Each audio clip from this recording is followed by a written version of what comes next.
Bismillahirrahmanirrahim. Assalamualaikum warahmatullahi wabarakatuh.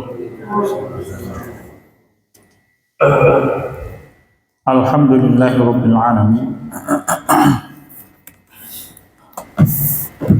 Innal hamdalillah nahmaduhu wa nasta'inuhu wa nastaghfiruh wa na'udzu billahi min shururi anfusina wa min sayyiati a'malina. May yahdihillahu fala mudilla lahu wa may yudlilhu fala hadiya lahu. Wa asyhadu an la ilaha illallah wahdahu la syarika lahu. Wa asyhadu anna Muhammadan 'abduhu wa rasuluhu alladzi la nabiyya wa la rasula ba'dahu. Allahumma shalli ala nabiyyina Muhammadin wa ala azwajihi wa dzurriyyatihi wa ahli baitihi wa ashabihi wa man walah. A'udzu billahi minasy syaithanir rajim. Ya ayyuhalladzina amanu taqullaha haqqa tuqatih wa la tamutunna illa wa antum muslimun. Fausikum wa iyaya nafsi bitaqwallahi faqad fazal muttaqun. Alhamdulillahirabbil alamin. Hadirin sekalian, Bapak, Ibu-ibu yang dirahmati Allah. Segala puji bagi Allah Subhanahu wa taala yang melimpahkan kita semua nikmat. Selain keimanan kita kepada Allah, mari kita syukuri kehidupan kita yang nyaman, meskipun mungkin hajat kita banyak, golek rezeki rada amel, tetapi kita diberi Allah Ta'ala kenyamanan di saat saudara-saudara kita yang lain hari ini diuji oleh Allah Ta'ala dengan berbagai macam musibah. Mari kita bersyukur kepada nikmat Allah. Selain itu, moga kula panjenengan sami menjadi orang-orang yang peduli ya kepada nasib yang hari ini sedang Allah timpakan, nasib buruk ya, ujian yang ditimpakan oleh Allah kepada kaum muslimin di wilayah-wilayah yang lain. Moga kita memberikan bantuan sesuai dengan kemampuan kita, menapa kemawon. Hikmah yang lain dari semua bencana yang kita lihat ini mengingatkan kita akan hajat kita kepada Allah. Terus kula panjenengan saking punika makhluk yang lemah. Wa khuliqal insanu dhaif. Manusia itu diciptakan dalam keadaan lemah. Kita ini makhluk yang diberi hujan oleh Allah Ta'ala. Rong dino wis susah basah di Jakarta ini. Ini saudara kita ada yang diberi hujan 7 hari, ramadek-madek ya Mas. Sampai kemudian banjirnya ada yang 10 meter, ya 8 meter, ada yang 6 meter. Ya, jadi mengingatkan kita bahwa kita ini makhluk yang lemah. Sehebat apapun kita, sebanyak apapun karya yang kita miliki, kita tetap makhluk. Dan makhluk itu punya keterbatasan. Maka kembali kepada Allah adalah jalan keluar dari semua masalah yang kita hadapi. Ya. Maka kita laksanakan. Oh ya, ada satu hal yang perlu kita pahami, Bapak Ibu. Salah satu sarana kita untuk menghindarkan diri dari musibah yang Allah timpakan menapa al-amru bil ma'ruf wan nahyi 'anil munkar. Jadi kita menjadi orang yang selalu berusaha untuk memerintahkan yang ma'ruf dan mencegah yang munkar. Semoga dengan ini kemudian Allah Ta'ala menghindarkan kita dari berbagai macam musibah.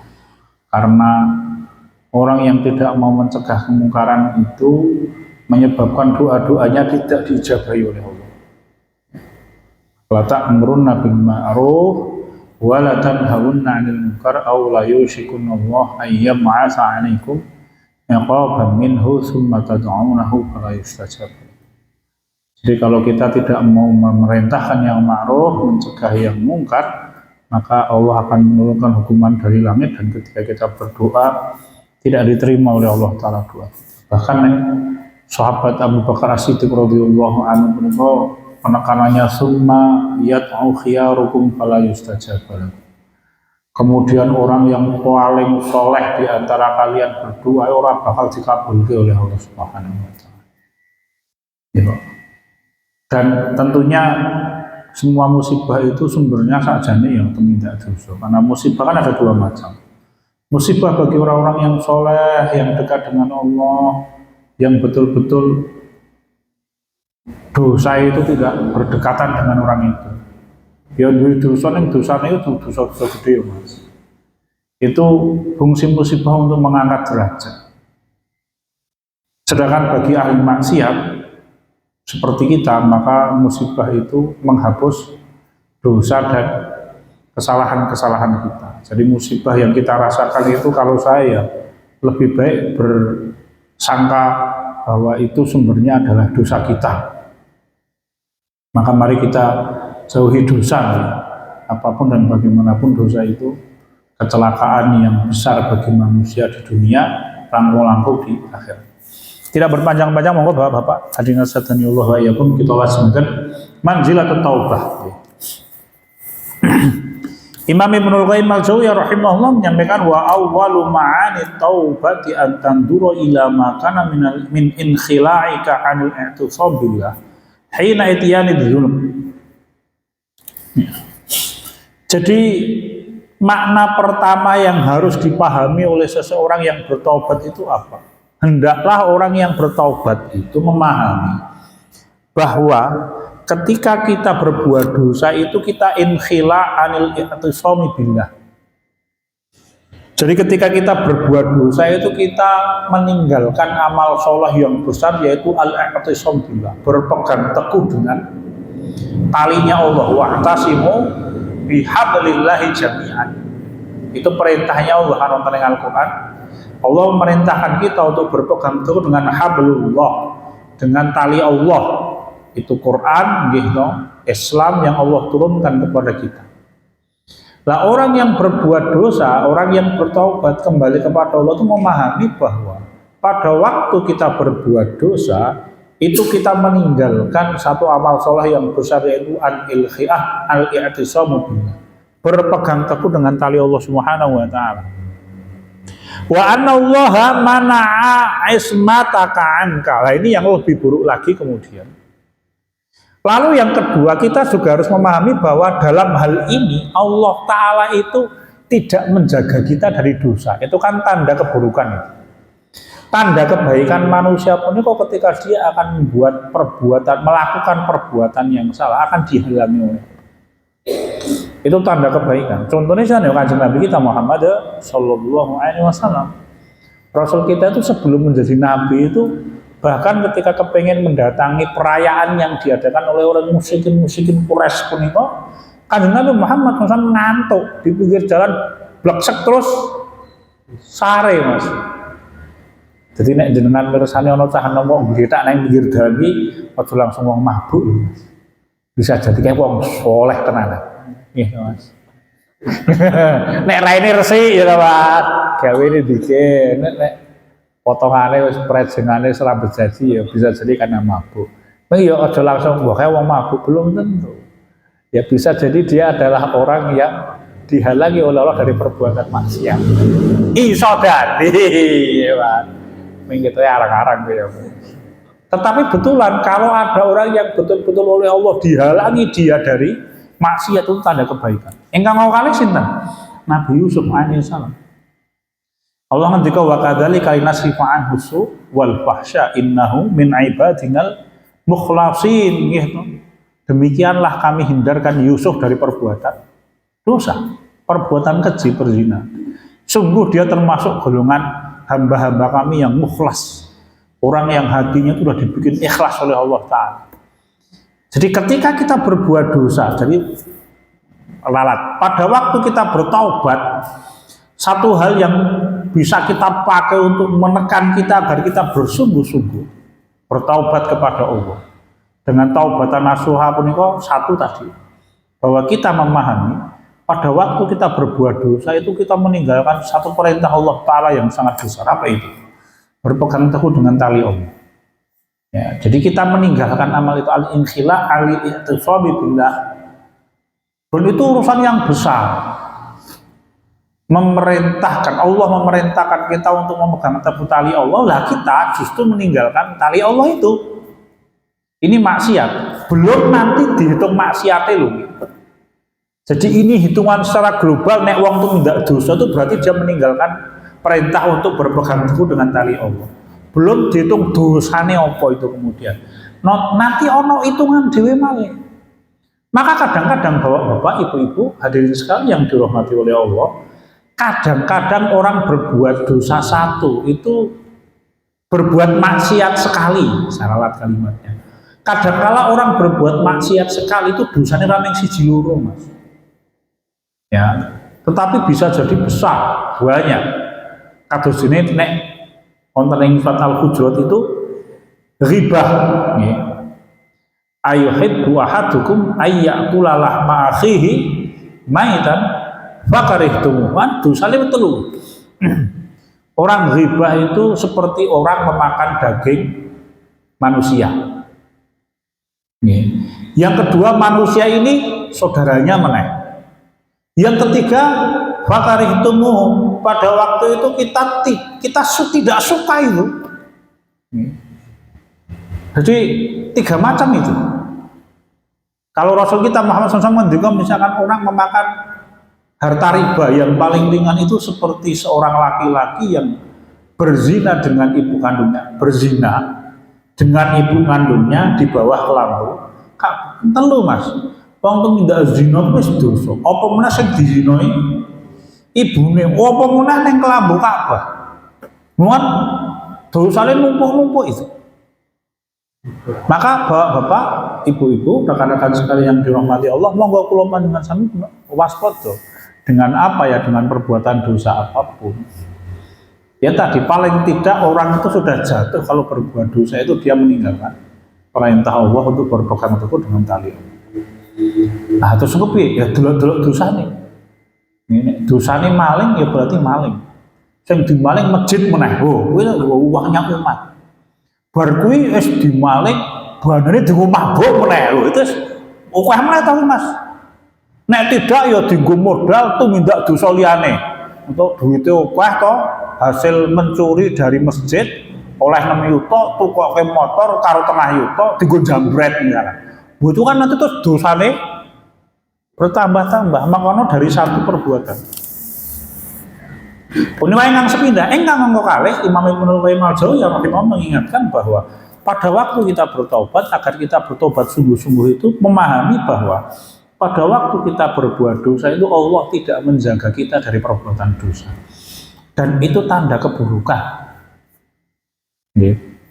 Tanda keburukan. Nah, Rasul kita ngendika bahwa manusia itu memiliki 2 bisikan. Lammatu minal malaika wa lammatu minasyaiton. Bisikannya malaikat dan bisikannya setan. Nah ini bisikannya malaikat itu dihapus seakan-akan, dilemahkan. Itu kan tanda keburukan. Sing kuat itu yang berdengung di kepala. Itu bisikan setan. Mabukkan.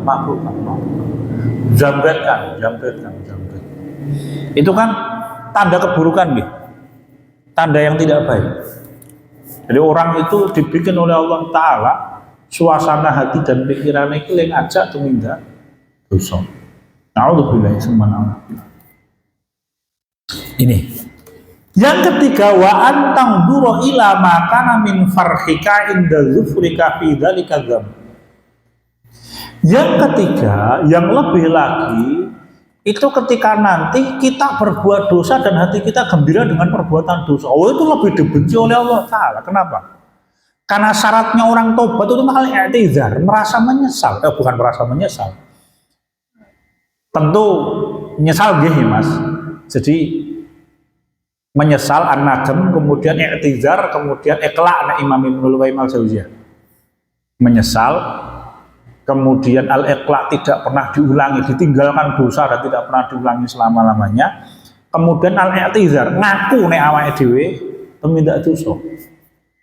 Ya. Ini perintahnya Allah. Lah ini ada orang berbuat dosa dengan kegembiraan. Itu kan sesuatu yang sangat buruk di hadapan Allah. Ya. Kenapa? Karena Allah merintahkan kita yo nek wong mukmin ki tumindak dosa tapi hatinya merasakan sakit. Imam Ibnu Qayyim al-Jauziyah rahimahullah tentang Manzilatut Taubah itu menyampaikan, orang yang beriman itu tidak akan pernah bisa maksimal merasakan nikmatnya syahwat berbuat dosa. Kenapa? Ada perasaan tidak nyaman. Wong mukmin itu, maka nanti jiwanya apa? Nafsul lawwam. Orang yang beriman itu nafsul lawwam. Nah, orang kafir itu ammaratun bisu. Dia selalu mengajak pemiliknya untuk berbuat dosa. Wong kafir-kafir ini. Mula wong kafir ora tau tumindak ibadah.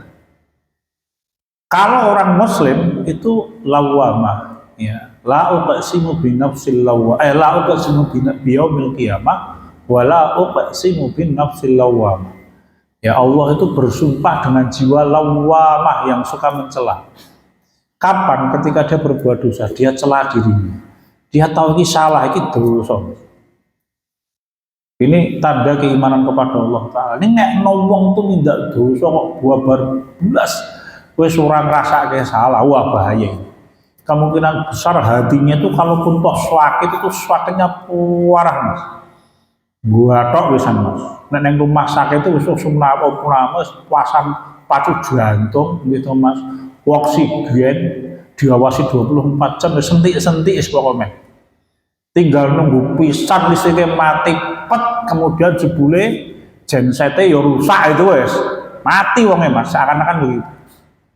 Kapan orang berbuat dosa dan dia tidak merasa salah sama sekali, sehingga orang yang berbuat dosa kok dengan kegembiraan, naudzubillah, kita memohon perlindungan kepada Allah Subhanahu wa Ta'ala. Karena memang setan itu kan membuat syahwat manusia itu rasanya enak, ya. La uzayyinannahum fil ardi wa la ughwiyannahum ajma'in. Iblis itu bersumpah, la uzayyinanna lahum fil ardi, akan aku bikin menungso ini nek tumindak dosa terasa indah. Ya. Jadi kepuasan batinnya itu lebih dahsyat katanya. Tumindak dosa. Foto-foto wedan lho Mas, sing susu, sing siji susu atau misalkan es jus. Itu kepuasannya berbeda nek minum khamr. Atau maksud rasanya luwih jus. Kondone ahli maksiat. Ini memang perangkap yang dibuat oleh setan. Untuk apa? Untuk membuat manusia semakin jauh dari kebenaran. La uzayyinanna lahum fil ardh.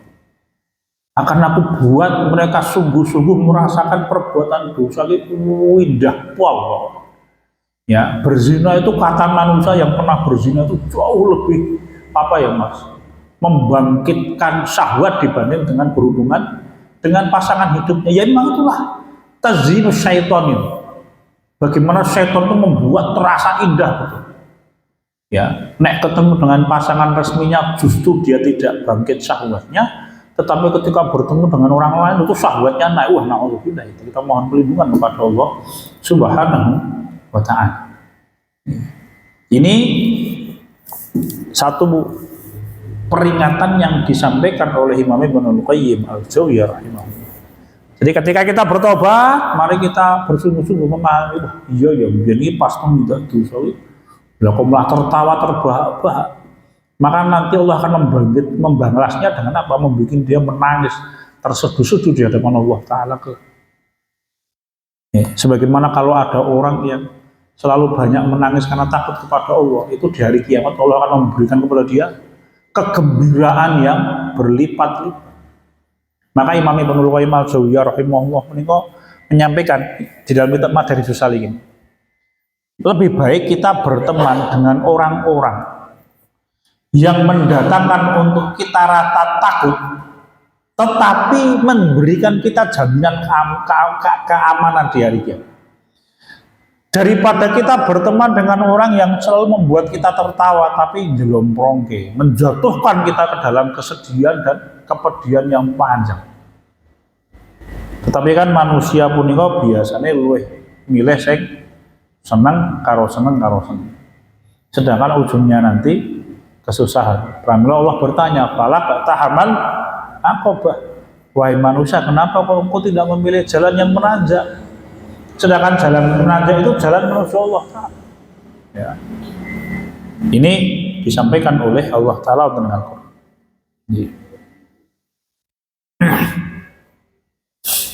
Wa musirron alaihi, kemudian dilihat lagi musirron, sing luwih elek lagi, kemudian orang ini terus menerus melakukan perbuatan itu berulang-ulang. Sedangkan Allah menyampaikan orang mukmin itu apa? Walam yusirru ala ma fa'alu wa hum ya'lamun. Gitu. Wasari'u ila maghfiratin min rabbikum wa jannatin 'arduha as-samawati wal 'iddatil muttaqin. alladzina yunfiquna fis sarra'i wad dharra'i wal kadhimina al ghaiza wal 'afina an-nas wallahu yuhibbul muhsinin walladzina idza fa'alu fahishatan aw dzalamu anfusahum dzakarullaha wastaghfiru lidzunubihim wa may yaghfiru dzunuba illa Allah wa lam yusirru 'ala ma fa'alu. Orang mukmin itu, orang muttaqin itu wa idza fa'alu fahishatan aw dzalamu anfusahum dzakarullah. Orang mukmin itu bukan orang yang rata itu minta dosa, nabi ini maksum itu. Idza fa'alu fahisyah, orang mukmin itu ketika melakukan perbuatan fahsyah, dosa, ya zakarullah, maka mereka segera ingat kembali kepada Allah. Astaghfiru lidzunubihim, dan mereka gagah-gagah meminta ampunan kepada Allah, bentuk penyesalan, bentuk pengakuan akan dosa-dosa yang dia kerjakan. Orang mentengkelek, Mas. Maka kenapa di dalam Islam Imam Asy-Syatibi wonten kitab Al-I'tisam itu menyampaikan kenapa kok dosa bid'ah itu lebih besar daripada dosa besar, tapi dia di bawahnya pembatal syahadat. Kenapa? Salah satunya disampaikan oleh Imam Asy-Syatibi, karena orang yang berbuat bid'ah itu dia tidak merasa menyesal, dia tidak merasa perbuatannya itu dosa. Oh, ini bahaya ini. Bahaya. Kalau pun nanti menemukan, nek melihat langsung tidak, tapi menemukan ada orang yang saya kenal itu nek sholat dungo itu 3 rakaat, Mas. Sujudnya masih 3 rakaat, sujudnya 3 rakaat, 3 sujud bukan 3 rakaat. Jadi dia itu kalau pas dungo punya hajat itu sholat lagi sujudnya 3 kali sujud. Sujud, bangun dari sujud, sujud meneh, bangun dari sujud meneh, sujud meneh. Ketika ditanya, "Lha sujud ping 3?" Nggih, niki sing paling akhir iki ndonga. Lho makanya kita sujud pertama kedua dia ndonga. Dia tidak merasa itu apa iki nambah sujud, makanya para ulama tidak berselisih pendapat bahwa sholat kok nambah rukun ini sholatnya batal, Mas. Sholatnya batal. Ya. Sholat subuh 8 rakaat itu batal sholat subuh. Nek nek wong radong wah iki ajarane gede, 2 rakaat dipenje 4 lho iki kamu. Kan kadang ora dong. Dia tidak merasa berbuat salah. Bahaya ini. Nggih. Jadi Allah Ta'ala memberikan kita satu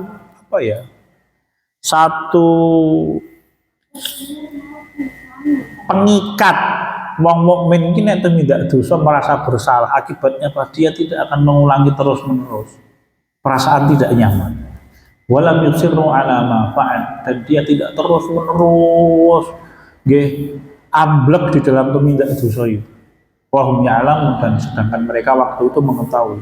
Mengetahui apa? Yang mengetahui bahwa dia sedang berbuat kesalahan. Ini sebenarnya karunia, warning itu karunia. Jadi kalau orang mukmin berbuat dosa kok ada perasaan tidak nyaman, itu sebenarnya karunia Allah. Berarti orang ini hatinya masih hidup, sehingga ketika dia berbuat dosa itu dia merasa wah ini salah ini kan. Ada dorongan untuk memperbaiki diri. Lajeng Imam Ibnu Qayyim al-Jauziyah menyampaikan, fa innal 'abda law i'tasama billahi lamma kharaja an hidayatit ta'ah. Orang itu ketika dia berpegang dengan tali Allah itu tidak mungkin dia keluar dari ketaatan, hidayah berupa ketaatan. Jadi orang yang dijaga oleh Allah untuk taat itu tanda kebaikan. Ya, tanda kebaikan. Wa may ya'tasim billahi faqad hudiya ila siratin mustaqim. Mengenai surat Ali Imran ayat ke-101, dan barang siapa orang yang berpegang teguh dengan tali Allah, faqad, maka sungguh-sungguh hudiya, dia telah diberi petunjuk ila siratin mustaqim, untuk menetapi siratul mustaqim, jalan Islam yang lurus ini, jalan Allah yang lurus, itu al-Islam. Ya. Falau kamalat ismatuhu billahi lam yakhdulhu abadan. Kalau seseorang itu sempurna berpegang teguhnya dia kepada tali Allah, lam yakhdulhu abadan, maka orang itu tidak akan dibiarkan saja oleh Allah, pasti akan dijaga oleh Allah. Jadi kalau ada orang yang seakan-akan kok dijarno itu minta dosa itu berbahaya. Ya, kenapa? Karena berarti orang ini orang yang secara umum dijauhkan dari hidayah siratal mustaqim, ya, yang diperintahkan oleh Allah untuk kita tetapi. Ya. Wonten ing ayat sanesipun faqtasimu billahi wa maulakum fa ni'mal maula wa ni'man nasir. Wa atasimu billah, pegang teguhlah kalian dengan tali Allah wa maulakum, karena dialah Allah penolong kalian. Fa ni'mal maula wa ni'man nasir, dan Allah itu sebaik-baik pemimpin, sebaik-baik penolong, baik-baik penjamin. Apa maksudnya? Secara tersirat, secara tidak langsung, ayat ini wonten Fathul Hajj ayat ke-78 ini Allah menyampaikan kalau kita kepengen merasakan bahwa Allah itu betul-betul penolong kita, caranya bagaimana? Wa'tasimu billah, pegang teguhlah tali Allah, itu akan mendatangkan pertolongan Allah. Ya, maka dawuhipun ayatnya begitu, wa'tasimu billahi wa maulakum fa ni'mal maula wa ni'man nasir. Pegang teguhlah tali Allah, karena Allah itu penolong kalian. Berarti kalau ada orang yang punya masalah lalu tidak ditolong oleh Allah, salah satu problemnya berarti dia tidak berpegang teguh dengan tali Allah. Sarana untuk mendatangkan pertolongan Allah tidak dia lewati, tidak dilewati sarananya. Bahasanya Imam Asy-Syafi'i itu tarjun najata walam tasluk masalikaha innas safinata la tajri 'alal yabas. Nggih. Tarjun najata. Kita ini atau kalian, kita ini berharap mendapatkan kesuksesan. Walam tasluk masalika, tetapi kita ini, Anda kata Imam Syafi'i itu tidak mau mengikuti jalan menuju sukses. Yura ketuk. Kita berkehendak mendapatkan pertolongan Allah, tapi sarana mendatangkan pertolongan Allah tidak kita laksanakan. Yura ketuk itu nanti. Innas safinata la tajri 'alal yabas. Sungguh kapal itu tidak akan berlayar di atas bebatuan, kata Imam Syafi'i. Angel lama.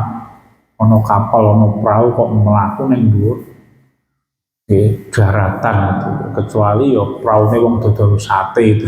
Ning kuwi tidak bisa berenang dia. Memang itu perahu yang dibikin khusus untuk berjalan di atas jalanan. Ini untuk perahu tadi gerobak kayak ini Mas. Ning nyelemur tadi perahu gitu, Mas. Hati-hati ya Mas. Ya, berhati-hati itu nyelemur kayak batu. Ya. Ini disampaikan oleh Imam Ibnul Qayyim al-Jauziyah rahimahullah. Nggih. Ai mata i'tasamtum bi tawallakum, betul. Imam Ibnul Qayyim al-Jauziyah menyampaikan tafsirnya, maknanya dengan ayat tadi surat Al-Hajj ayat 78. Mata i'tasamtum bi tawallakum. Kapanpun engkau kita ini berpegang teguh dengan tali Allah tawallakum, maka Allah akan menolong kita. Ya. Pramilane wonten ing doa kunut ya, Allahumma hdina fi man hadaita wa afina fi man afaita wa tawallana fi man tawallaita. Jadikanlah kami ini orang yang Engkau tolong wahai Allah. Fi man tawallaita, di antara golongan orang-orang yang Engkau berikan pertolongan atau jaminan. Ini Mas. Sunnahnya itu kunut itu dibaca ketika witir. Oke. Masih kemudian maca kunut witir ora apa-apa. Tetapi nek para sahabat kalau baca riwayat itu kalau witir beliau membaca, para sahabat itu membaca kunut.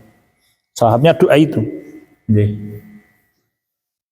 Jadi mohon agar Allah itu menolong kita dan kita dimasukkan ke dalam golongannya orang-orang yang ditolong. Apa sarananya? Miturut ayat punika wau adalah i'tasamu billah. Ya, berpegang teguhlah kalian dengan tali Allah, sehingga Allah itu betul-betul pas menolong kita. Dan kadang-kadang kita ingat, kadang-kadang kita lupa. Pas ingat itulah kita akan ditolong oleh Allah. Ketika kita lupa, ya Allah akan menjauhkan kita dari pertolongan Allah. Makna pokok kita itu misalkan jogo zikir. Karena di saat kita ingat dengan Allah, itulah pertolongan Allah datang. Ana wong muslim niki ndelok sok-sok kelingan, sok-sok lali. Itu pada waktu pertolongan Allah datang itu pas eling karo Gusti Allah. Ora mungkin pertolongan Allah datang pas wong ndablek itu ndak mungkin. Ya, ndak mungkin. Pertolongan Allah itu pas datang mesti ketika kita sedang ingat kepada Allah. Pas tumindak dosa ditulung karo Gusti Allah, ora mungkin, Mas. Dijlomprong karo setan itu. Lah buktinya apa? Aku tumindak dosa iki gampang banget loh Mas, golek rezeki nganggo cara sing haram ki, akeh rezekine. Lah itu bukan pertolongan itu istidraj. Itu istidraj, dilulu Gusti Allah itu kan. Seakan-akan diangkat derajatnya tapi sakjane dijlomprongke kok keri-keri ini. Oh, bahaya kalau itu. Itu bukan pertolongan, itu istidraj. Nek bahasanya Imam Ibnul Qayyim al-Jauziyah yang kemarin kita bahas itu 2 pekan yang lalu itu nikmatun ala suratin ni'mah, itu bencana tetapi wujudnya adalah nikmat. Ya, diberi dunia oleh Allah karena berbuat dosa. Semakin banyak dosanya, dunianya semakin luas. Wah, bahaya itu istidraj. Ya, idza ra'aita hadan a'tallahu minad dunya ala ma'asihi.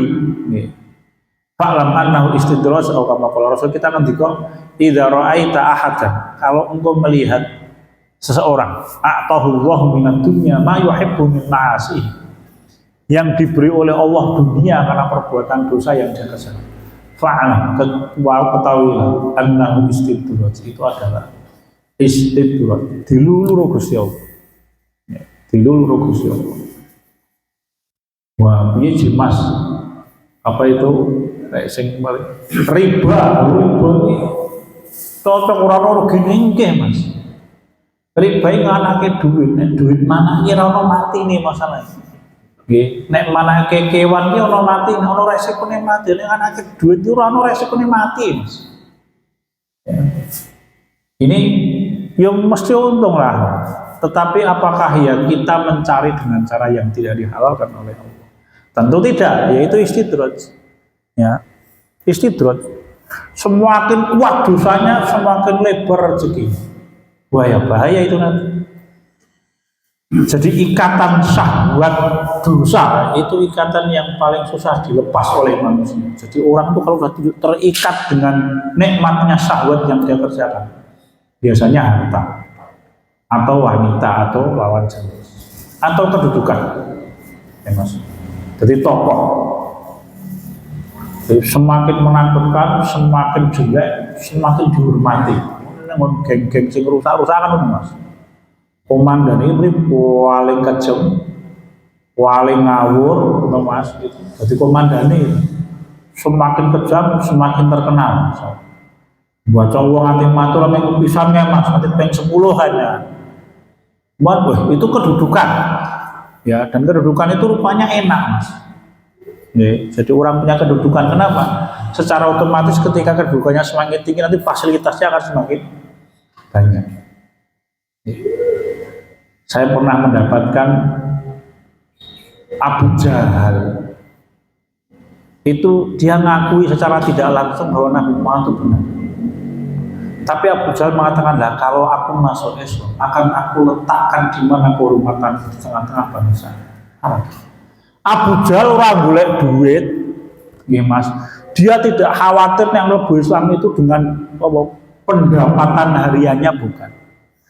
Dia tidak khawatir kalau dia masuk Islam itu dia akan kehilangan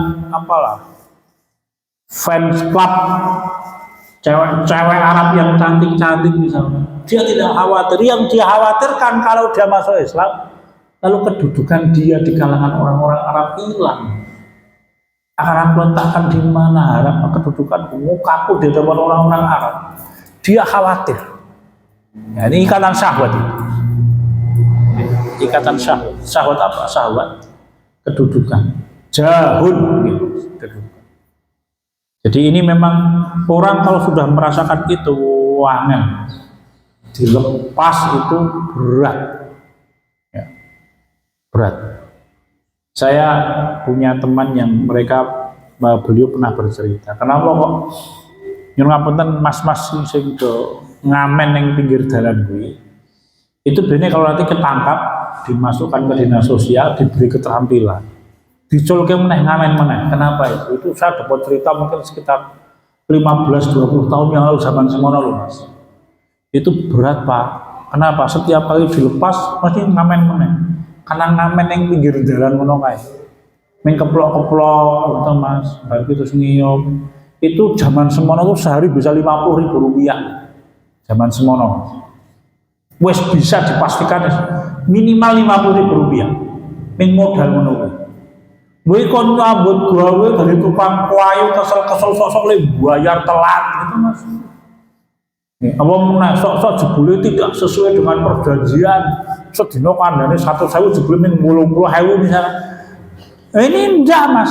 Maka ya dijak nyambut gawe sing serius tenanan ya wegah. Kenapa? Karena lah santai wae enak-enak kan neng pinggir jalan. Lagune sak kecekle ngawur. Lek gejreg kuwaton ngene wis kabeh wong diadungi tangan ya dari sekian mobil mesti ana siji loro sing enek. Ya memang begitu, duit ya, atau kedudukan atau apalah itu kalau sudah menjadi ikatan nikmatnya syahwat itu susah dilepas.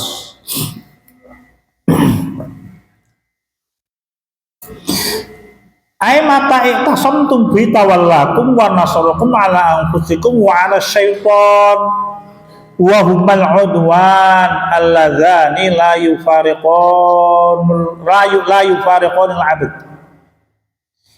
Jadi Allah itu ketika kita berpegang teguh dengan ajaran Allah, Allah akan menolong kita untuk menghadapi hawa nafsu kita dan setan. Dua ini adalah musuh yang tidak pernah meninggalkan kita para hamba Allah. Selama kita hidup di dunia, musuh kita adalah hawa nafsu kita dan setan. Ini ora bakal mandek. Kalau nanti matur lho, aku nek awake dhewe wis tuwa, kok yo setane nggodho tuwa-tuwa to kan. Yo nek setane nek awake dhewe tuwa, setane melu tuwa, Mas. Ya. Gua iki wonge pinter, nek awake dhewe pinter, setane yo melu pinter. Sahabat Abdullah bin Umar bin Khattab radhiyallahu anhuma pada waktu itu sudah sepuh, umurnya panjang, bahkan matanya sudah buta. Itu belum menyampaikan perkara yang paling aku khawatirkan. Itu adalah syahwat kepada wanita kalau begitu. Matanya buta loh. Ya. Tetapi beliau orang yang sangat paham bahwa setan itu akan menggoda manusia selama hidup. Dicari kelemahannya. Kalau kelemahannya duit, dia akan menggoda melalui pintu harta. Kalau kelemahannya adalah kedudukan, maka nanti akan digoda melalui pintu kedudukan atau kepemimpinan. Kalau syahwatnya nanti dari godaan sisi lawan jenis, ya dia akan digoda dari sisi itu. Pokoknya setan itu tahulah celah-celah yang kita miliki. Maka memang memohon pertolongan kepada Allah. Ya kalau panjenengan sami punika memang butuh donga, Mas. Donga dadi apa? Donga dadi wong sing saleh. Ya Allahumma a'inni ala zikrika wa syukrika wa husni ibadatik misalnya. Butuh kita berdoa begitu. Wahai Allah, a'inni ala zikrika, tolonglah aku untuk selalu ingat kepadamu, wa syukrika, bersyukur wa nikmat, wa husni ibadatik, dan beribadah secara baik kepadamu. Ya. Allahumma ini jamaat ada doa yang Allahumma ini as'aluka khasyataka fil ghaibi wasyahadah. Wahai Allah, aku memohon kepadamu rasa takut kepadamu fil ghaibi, dalam keadaan sedang menyendiri, wasyahadah, ataupun ketika berkumpul dengan orang banyak. Gitu Mas, nek dhewe iki lho bahaya. Nek wong akeh kenalane akeh iki biasane do kupluk-kupluk. Ning nek wis dhewe apa ora ketemu wong sing dikenal wae brajak-brajak ganas-ganas. Maka Imam Ibnul Qayyim al-Jauziyah itu menyampaikan kebaikannya Nabi Yusuf itu salah satunya adalah beliau bisa menjaga diri dari maksiat ketika beliau tinggal di negerinya orang yang tidak ada kenal dengan beliau. Neng Mesir waduh dari kampung halamannya Palestina dan tidak ada orang yang mengenal, itu beliau masih bisa menjaga dirinya dari perbuatan dosa. Ya bayangkan kalau beliau di lingkungan orang yang beliau kenal, lo mesti lu hati-hati meneng. Nah, ini disampaikan oleh Imam Al-Jawziyah. Ya, orang yang kita Zadul Ma'ad bi hadi khul ibad.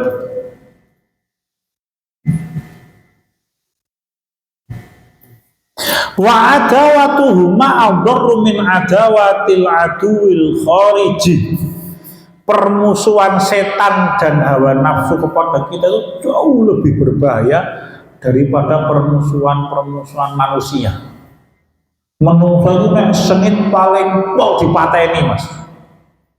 Ning nek setan apa hawa nafsu itu nek wis sengit awake dhewe gampangane bahasa saya loh ini.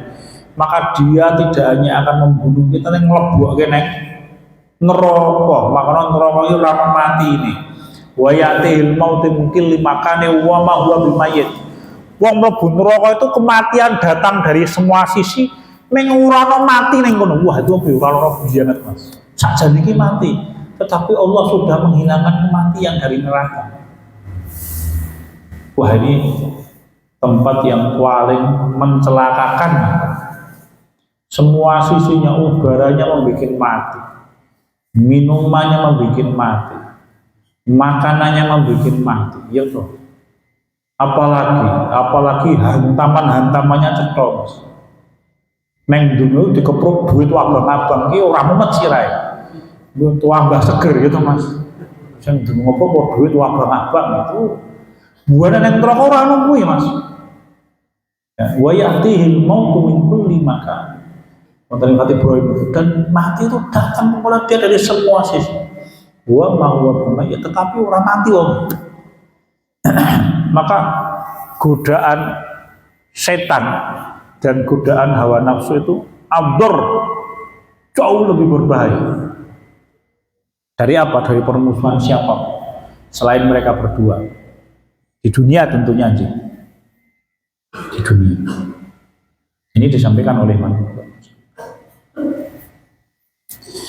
Fanasu ala hadzal aduwi ahammun. Maka kemenangan kita menghadapi setan dan hawa nafsu itu jauh lebih penting, sebagaimana permusuhan mereka paling keras. Ini kalau bahasanya apa? Musuh dekat. Ya ayyuhalladzina amanu qatilul ladzina yalunakum minal kuffar wal yajidu fikum ghilzah. Wahai orang-orang yang beriman, perangilah musuh kalian yang paling dekat, paling kejam, paling berbahaya. Maka Rasul kita itu justru berperang melawan orang-orang musyrikin Quraisy dibanding ngadepi wong Yahudi. Justru didahulukan orang musyrikin Quraisy. Kenapa? Karena waktu itu permusuhannya orang musyrikin Quraisy jauh lebih berbahaya. Setelah selesai baru kemudian Rasul kita bisa menghadapi orang-orang Yahudi. Jadi musuh dekatnya musyrikin Quraisy meskipun letaknya jauh. Musuh dekat kita itu hawa nafsu dan setan. Begitu. Ini tulisan Imam Ibnu Qayyim al-Jauziyah rahimahullah. Faqad ajma'al 'arifun ala anna al-khadlani ayyakillahu Allahu ila nafsika wa yukhalla bainaka wa bainaha. Imam Ibnu Qayyim al-Jauziyah rahimahullah menyampaikan Allah itu ketika tidak peduli dengan hamba itu wujudnya satu, yakillukallahu ila nafsika, Allah akan menyerahkan nasib kita itu kepada kita. Ora bakal ditolong oleh Gusti Allah. Ya, itu ketika orang tidak lagi ditolong oleh Allah. Ya. Nasullaha fanasiyahu. Ketika mereka lupa kepada Allah, Allah lupa itu tidak ditolong. Wes dijamin ke uripe kepada urusan yang menungso wae. Allah tidak akan memberikan pertolongan. Wa yukhalla bainaka wa bainah, dan Allah akan membiarkan saja kita ini berdua bersama dengan musuh kita itu setan apa hawa nafsu. Tidak ada pertolongan Allah untuk mencegah kita tunduk kepada setan atau kepada hawa nafsu. Ini bentuk apa? Khadlan, Allah tidak peduli. Ya, sedangkan Allah itu Rabb yang mengatur alam semesta setiap saat. Wa taufiqu ayyak Allah yukal Allah yakilukallahu ila nafsika. Sedangkan ketika Allah memberikan kita taufik, ya, hidayah, petunjuk itu bentuknya apa? Allah tidak akan menjaminkan urusan kita kepada diri kita, ya, dan Allah tidak akan membiarkan kita berdua-duaan bersama dengan musuh kita, setan atau hawa nafsu. Pasti akan dihalangi oleh Allah. Itu bentuk taufiknya Allah Ta'ala.